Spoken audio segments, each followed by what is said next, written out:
जम्मू कश्मीर से आर्टिकल 370 हटने के बाद अब जम्मू कश्मीर और लद्दाख यूनियन टेरिटरी बन चुके हैं। अटूट हिंदुस्तान का ख्वाब देखने वाला न्यू इंडिया अब पीओके को पाकिस्तान के चंगुल से छुड़ाने की तैयारी कर रहा है।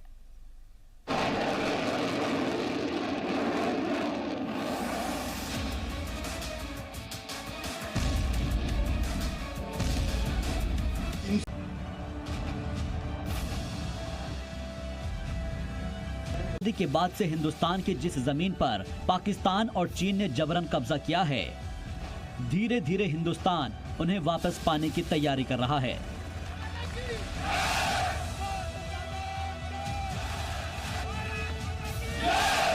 न्यू इंडिया ने सबसे पहले एक मुल्क एक कानून एक निशान के ख्वाब को पूरा करने के लिए जम्मू कश्मीर से आर्टिकल 370 खत्म कर दिया।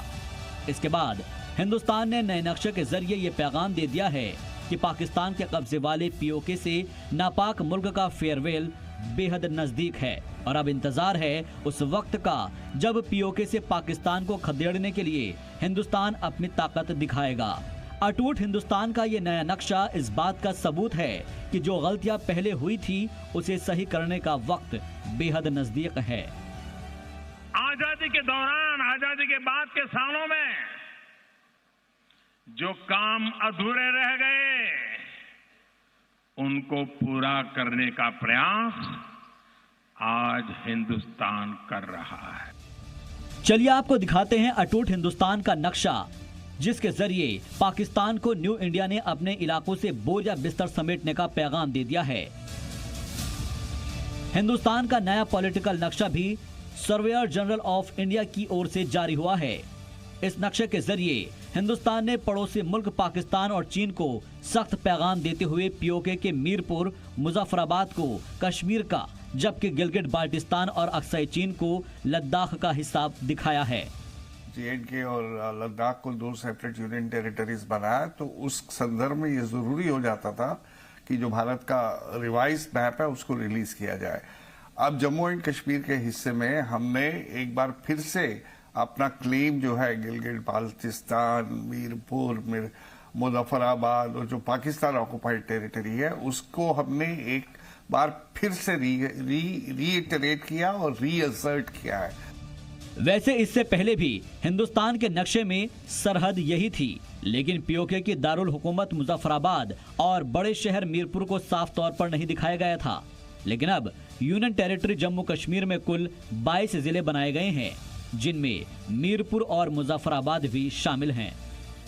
अब नए यूटी जम्मू कश्मीर में कठुआ, जम्मू, सांबा, उधमपुर, डोडा, किश्तवाड़, राजौरी, रियासी, रामबन, पुंछ, कुलगाम, शोपियां, श्रीनगर, अनंतनाग, बडगाम, पुलवामा, गांदरबल, बांदीपोरा, बारामूला, कुपवाड़ा, मीरपुर और मुजफ्फराबाद शामिल हैं।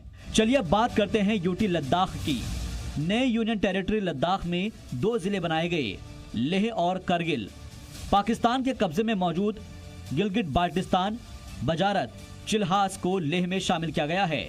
लेह जिले में शामिल पाकिस्तान के कब्जे वाले इलाकों को नक्शे में अलग से नहीं लिखा गया है। आर्टिकल 370 हटाने के बाद पाकिस्तान ने दुनिया भर में रोना पीटना मचाया था, लेकिन हिंदुस्तान ने पाकिस्तान से कश्मीर पर डिप्लोमेटिक लड़ाई जीतकर अब पीओके की तरफ अपना कदम बढ़ा दिया है। हिंदुस्तान की जानिब से 1-2 नहीं बल्कि कई बार पीओके पर तिरंगा फहराने के इशारे किए जा चुके हैं।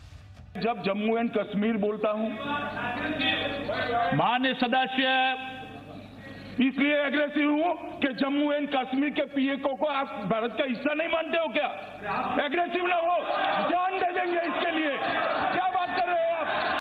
और आगे भी जो बातचीत होगी, किस मुद्दे पर बातचीत होगी?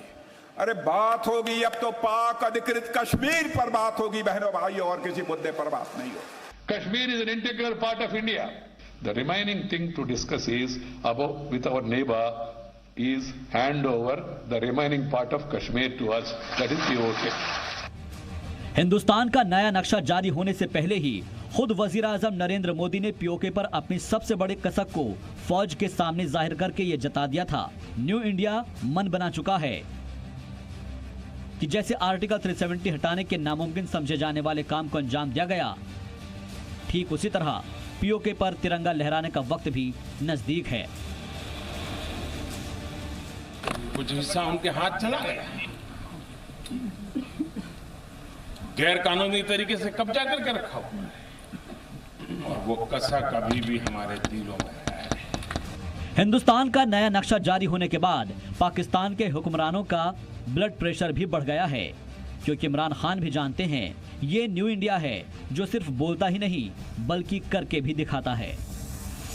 ब्यूरो रिपोर्ट, जी मीडिया। तो न्यू इंडिया ने पीओके को हासिल करने का अहद लिया है और इस अहद को मुकम्मल करने के लिए हिंदुस्तान ने कदम उठाने भी शुरू कर दिए हैं। पीओके में मौजूद दहशतगर्दों को घर में घुसकर खत्म करने के बाद हिंदुस्तान ने पहले पूरी दुनिया को दहशतगर्दी के खिलाफ अपने साथ किया और अब पीओके पर पाकिस्तान के गैर कानूनी कब्जे को हटाने के लिए बहादुरी से वार करने की तैयारी भी शुरू कर दी है।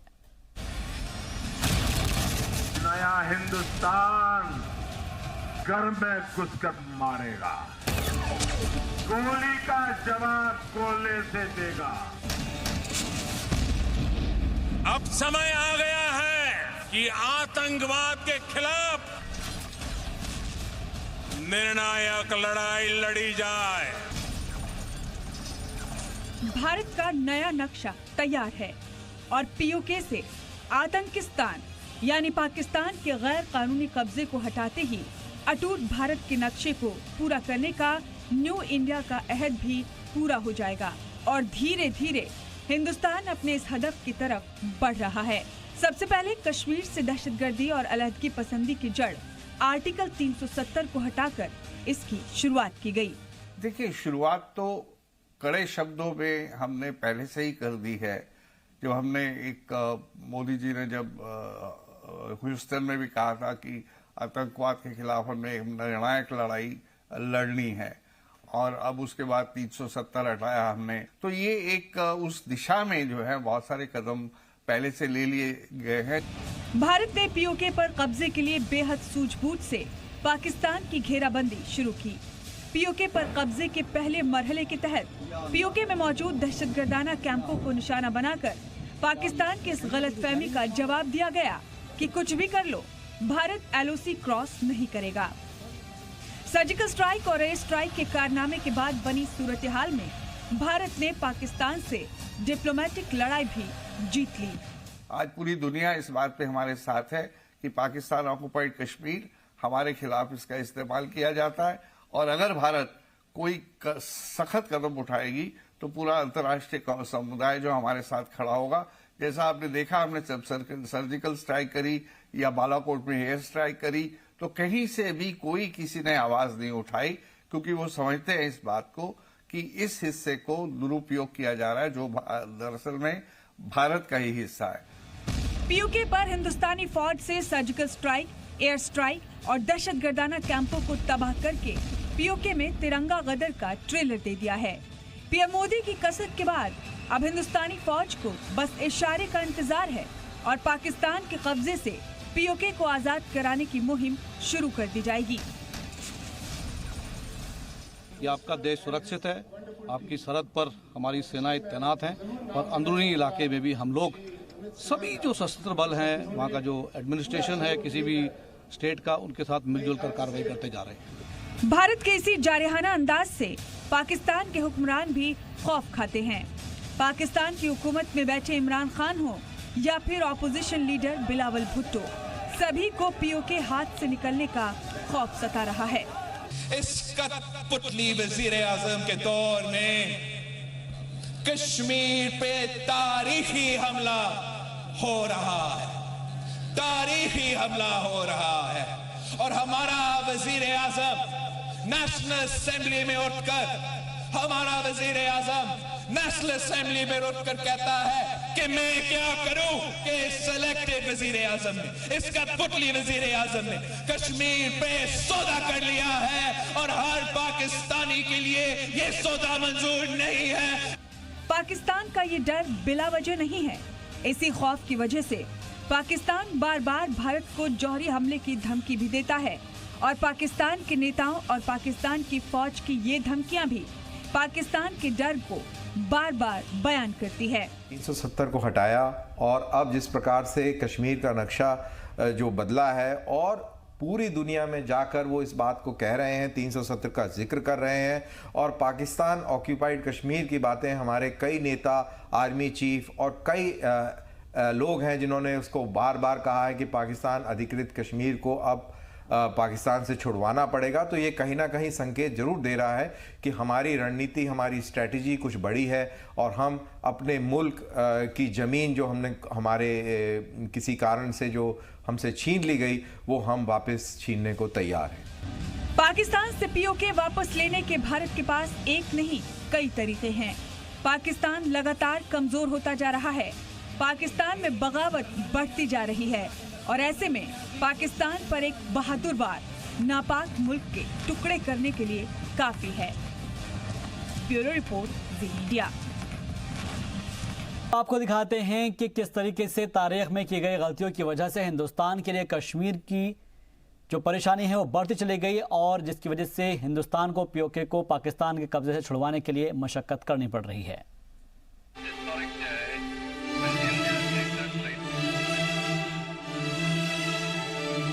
जब हिंदुस्तान आजाद हो रहा था तब ब्रिटिश राज ने सभी मौजूदा रियासतों और राजाओं के सामने पेशकश की कि वो ज्योग्राफियाई हालात के लिहाज से हिंदुस्तान और पाकिस्तान में से किसी एक में अपना इंतजाम कर लें। तब जम्मू और कश्मीर के महाराजा हरि सिंह ने खुद की आजादी का ऐलान कर दिया था। यानी उनका कहना था कि ना तो हम भारत में जुड़ेंगे और ना ही पाकिस्तान में, बल्कि अपनी आजाद पहचान बनाकर रहेंगे। महाराजा हरि सिंह को लगता था कि कश्मीर एक आजाद मुल्क के तौर पर भारत और पाकिस्तान के बीच बना रह सकेगा।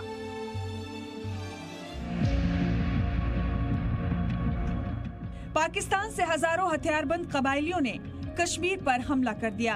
कबायली हमलावर शुमाल मगरिबी सरहदी इलाके और कश्मीर के बीच की सरहद को पार कर गए। लूटपाट मचाते हमलावर तेजी से दारुल हुकूमत श्रीनगर की जानिब बढ़ने लगे।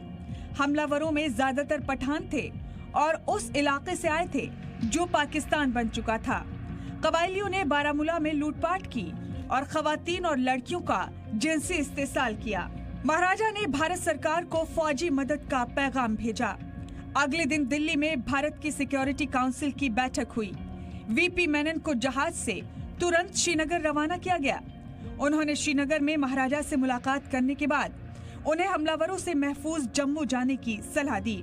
महाराजा हरि सिंह के पास दो ऑप्शन थे, या तो कबायलियों को कश्मीर पर कब्जा करने देते या महाराजा हरि सिंह भारत में कश्मीर का इंतजाम कर दें। महाराजा हरि सिंह ने कश्मीर का भारत में इंतजाम कर दिया। कश्मीर के महाराजा हरि सिंह और हिंदुस्तानी हुकूमत के इंतजाम दस्तावेज में हस्ताक्षर होते ही हिंदुस्तानी फौजें श्रीनगर हवाई अड्डे पर उतरने लगी। इसके बाद भारत ने उरी तक के इलाके से कबायलियों को खदेड़ते हुए इसे अपने कब्जे में ले लिया। हिंदुस्तानी फौज पाकिस्तान से आए हमलावरों को मुंह तोड़ जवाब देते हुए आगे बढ़ रही थी। तभी वजीर आजम जवाहरलाल नेहरू ने जंगबंदी का ऐलान कर दिया। इसके चलते लाइन ऑफ कंट्रोल बन गई। तभी से कश्मीर मुतनाज़ा इलाका बन गया। देश के पहले प्रधानमंत्री सरदार वल्लभ भाई पटेल होते तो मेरा कश्मीर का ये हिस्सा आज पाकिस्तान के पास न होता। जाहिर सी बात है, आज हिंदुस्तान को पीओके लेने के लिए पॉलिसी बनानी पड़ रही है। लेकिन आजादी के बाद अगर उस वक्त इक्तिदार में बैठे लोगों ने गलती नहीं की होती तो ना ये मुद्दा भारत के लिए परेशानी खड़ा करता, ना कश्मीर इतने सालों तक तनाज़े में घिरा रहता। ब्यूरो रिपोर्ट, ज़ी मीडिया। कश्मीर अपनी खूबसूरती के लिए दुनिया भर में मशहूर है। वैसे तो यहाँ का मौसम हमेशा ही पुरकशिश रहता है, लेकिन सर्दियों में यहाँ का मौसम मजीद पुरकशिश हो जाता है। लिहाजा इस साल भी सर्दियों के शुरू होने से पहले ही यहाँ पर सयाहों की आमद शुरू हो गई है। सयाहों की आमद से इस शोबे से जुड़े लोग काफ़ी खुश नजर आ रहे हैं।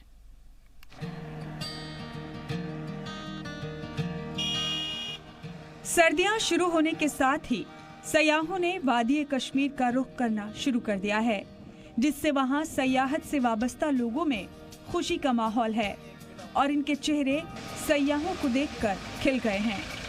सयाहों में इतना जोश है कि वो सुबह ही सुबह वादियों की सयाहत के लिए निकल पड़े, जिसकी वजह से कश्मीर की वादियों में रौनक बढ़ गई है। सयाह अब भी कश्मीर के बारे में वही सोचते हैं जो वो पहले सोचते थे। वो अब भी यहाँ के मनाजिर के दिलकशी के दीवाने हैं, लेकिन सयाह मकामी लोगों की मदद और उनके खुलूस से बहुत मुतासिर हैं। सयाहों ने जी सलाम से बात करते हुए कहा कि हम कश्मीर की सुबह देखना चाहते थे, इसलिए हम सुबह ही निकल पड़े, क्योंकि कश्मीर की सुबह की अपनी अलग ही रौनक है और हमें इस मौसम में चहलकदमी करना और मौसम से लुत्फ अंदोज होना अच्छा लगता है। यहाँ बहुत सुकून है और मकामी ड्राइवर मुआविन है। 7 बजे से निकल गए थे जल्दी नाश्ता करके, क्योंकि यहाँ का जो खूबसूरती है वो सुबह सुबह जल्दी बहुत अच्छा दिखता है, तो सुबह सुबह ही हम जल्दी उठ के घूमने चले गए। कश्मीर के लोग जो सयाहत के शोबे से जुड़े हैं, वो सयाहों की आमद से बेहद खुश हैं और सबसे ज्यादा खुशी इस बात की है कि इनका कारोबार तरक्की करने लगा है। कश्मीर के ड्राइवरों का कहना है कि सयाहत से हमारी जिंदगी में रंग है और जो भी सयाह यहाँ आता है वो हमारा मेहमान है।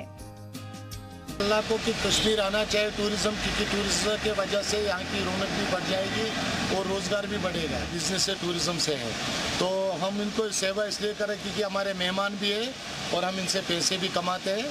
शुक्र है अल्लाह का, क्योंकि हमारा फर्ज बनता है कि इनका रखवाली करना।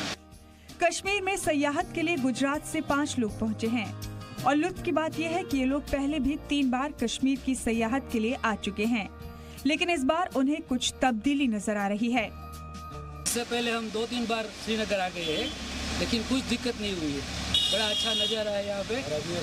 और अभी सुबह सुबह का अच्छा जो एटमॉस्फेयर है, वहाँ में हम सोनमर्ग जा रहे हैं और बीच रास्ते में अच्छा।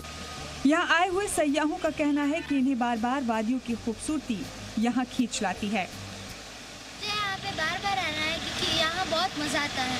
हम यहाँ 3 दिन के लिए आए थे और हमें और ज्यादा रुकना है यहाँ पे और यहाँ फुल मस्ती करनी है, तो मैं 4थी बार आई हूँ तो और भी ज्यादा बार। कश्मीर वाकई खूबसूरती का लाजवाब शाहकार है। यही वजह है कि जो भी इसकी वादियों की सैर कर लेता है वो इसका असीर हो जाता है। गांदरबल से जी मीडिया के लिए वकार मंसूर की रिपोर्ट।